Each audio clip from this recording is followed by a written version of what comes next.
discussing national security, focusing on recent Chinese cyber attacks that impacted critical U.S. services, including one in Hawaii.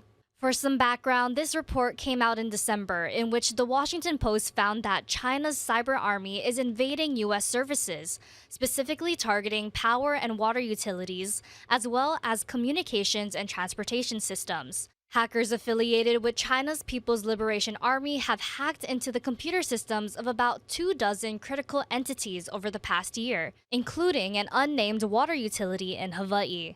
Experts say the intrusions are part of a broader effort to develop ways to sow panic and chaos or snarl logistics in the event of a US-China conflict in the Pacific. For more on this, we're joined by Washington Post reporter Ellen Nakashima, who is part of the team of journalists who broke the story. So, Ellen, first, can you walk us through your reporting and share some of the details behind this Chinese hack?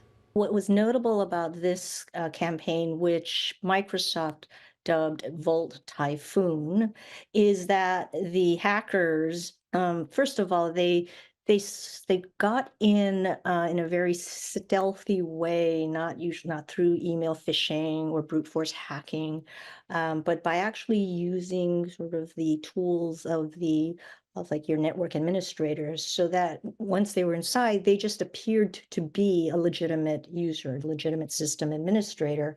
But they also covered their tracks by routing their penetration through home devices, almost business devices like routers, firewall, so that people really wouldn't actually catch on to the fact that this is what they were doing. And so it became a little more difficult to detect. But companies like Microsoft, as well as the US government, did manage to detect some of these penetrations, and how Microsoft would sometimes, and other companies, detect evidence of intrusions by seeing the adversaries beaconing from the a company or victims network to the command and control servers used by the Chinese hackers. To watch and listen to more episodes of The Debrief, head to HawaiiNewsNow.com. This is Emily Cristobal for Hawaii News Now.